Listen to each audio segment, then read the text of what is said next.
Hello, Planeswalkers! Tyler here, bringing you another episode of Tribal Talk, the show where I take a look at some of the more underutilized and underappreciated creature tribes that exist in Magic.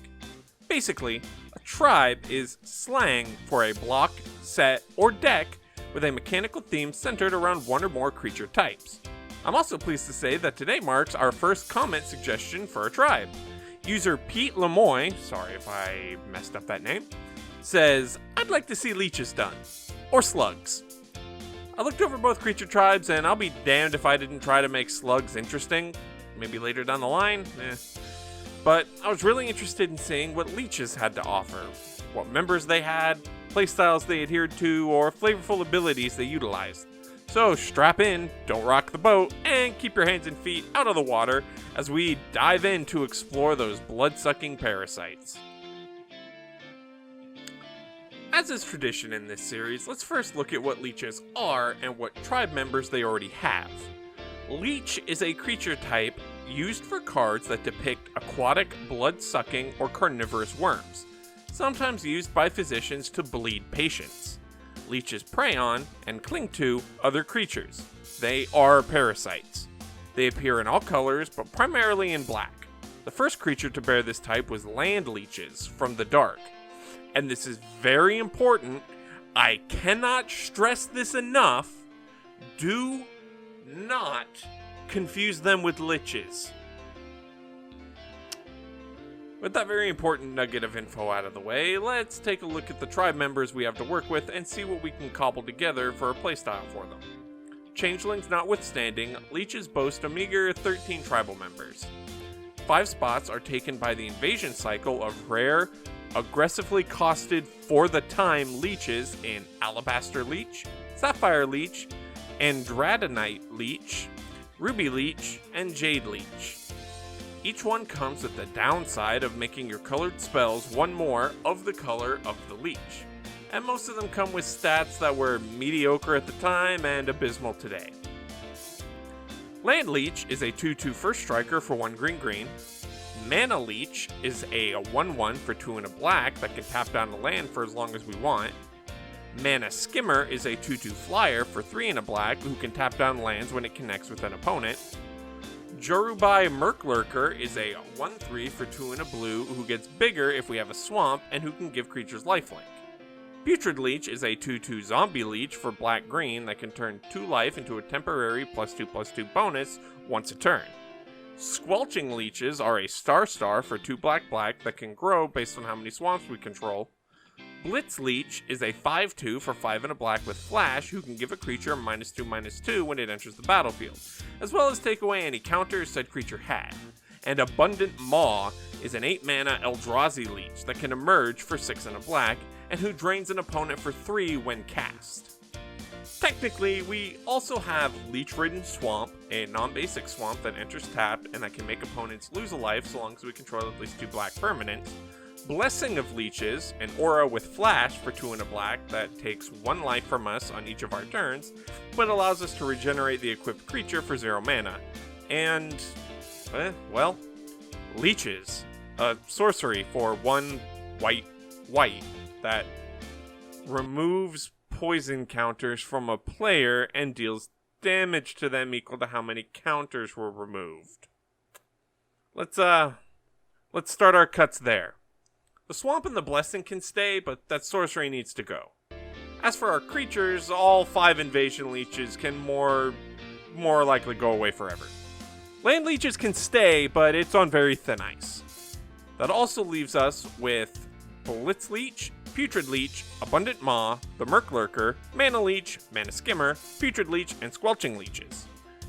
It probably isn't a good sign when a tribe with only 13 members easily gets 5 cut away and has one that's just barely hanging on. But I think the remaining creatures as well as the land and the aura give us something really strong that we can work with.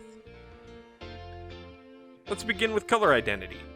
While predominantly black, Land Leeches and Putrid Leech give us access to green, while the Lurker gives us blue. I think going into the full Sultai color combo is fitting, both from a gameplay perspective as well as a flavor one. The witch from Tarkir that the Sultai color combo gets its name from was famously centered within Tarkir's swamps, an environment that most people probably think of when they think of where leeches dwell. This is backed up even further thanks to our leech-ridden swamp, which can come into play later in the video. When it comes to how to play leeches, I think it's really important to look at the real-life inspiration for the in-game creatures and see how that transfers to game mechanics. Leeches are notorious parasites, latching onto their prey and sucking their blood until they themselves are engorged with their meal. This is seen predominantly with cards like Blitz Leech and Abundant Maw. The Blitz's ability to give a creature a temporary -2/-2 while removing all counters from said creature can be seen as akin to the damage and shock of a leech bite and the draining of blood, while the Maw's cast trigger can be seen as a similar way, though this time directed at an opponent rather than a creature. A lot of leech-related cards involve the transfer, loss, or gaining of life, as seen in Leech-ridden Swamp, Blessing of Leeches, and the aforementioned Blitz and Maw Leeches, as well as Putrid Leech and even the Lurker. While the Lurker doesn't technically remove or give a set amount of life, using its ability to grant lifelink can be seen as a flavorful way for it to contribute. So that will make up part 1 of our 3-part plan, playing with small amounts of life. I think including keywords like lifelink on the low level and mid-tier leeches, maybe at common or uncommon, while higher levels and the stronger leeches can focus on killing opposing creatures and turning their toughness into life. For part 2, I want to look at Mana Skimmer and the Mana Leech, who both revolve around the idea of resource denial, in their case by tapping down lands.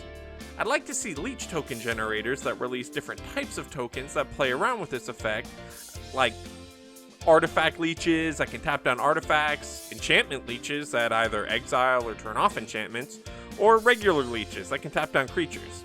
Maybe make them 0/1s. They aren't a real threat, but they can get annoying and need to be dealt with before they get out of hand.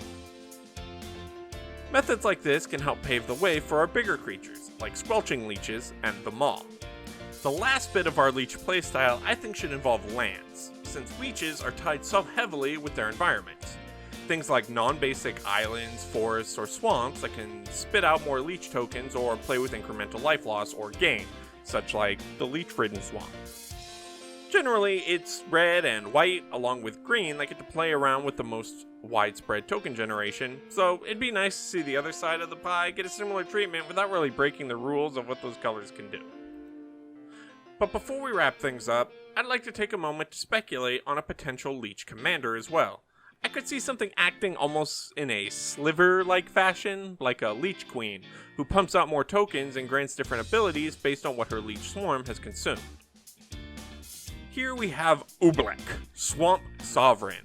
She's a star legendary leech for 3 blue, black, green, and her power and toughness are each equal to the number of leeches we control. Counting herself, she always comes down as at least a 1/1 at worst, and her ability to grow bigger or smaller calls back to Squelching Leeches. However, she also gains new abilities as she grows, simulating the problem of what leeches can do in large numbers. When her power reaches 3, she spits out a single 0/1 leech token on each of our upkeeps, as well as giving all of our other leeches besides herself a boosted +1/+1. This allows her to start slowly growing a board, while also turning some of our leeches into more of a threat. When she reaches 6 power, she additionally gains the ability to give all of our other leeches lifelink, helping us continue to build up our life total for cards like Putrid Leech or Blessing of Leeches. Finally, if she manages to get herself up to 12 or higher power, she begins making 0/1 leeches on each opponent's turn as well, giving all leeches, including herself this time, trample. I think a strategy like this plays really nicely with the feel and flavor of leeches, where one on its own is useless at worst and a mild annoyance at best, and an entire army is nearly impossible to overcome. Obviously, there's room for more custom leeches and leech abilities in the design space I've put together, but I think the basics that I've outlined here are a good jumping off point to start making more leech support in the future. Thanks for listening. I hope you enjoyed this episode of Tribal Talk almost as much as I did researching it and designing these custom cards. Did you know that not all leeches are parasites? Some are predatory. I didn't know that before this video. Also, they walk with their mouths on their butts. It's delightful. Anyways, if you liked what you saw, please consider leaving us a like and throwing a sub our way. Be sure to leave a comment down below for which creature types you'd like to see covered in the future. I've been Tyler, and I'll see you next time. Later.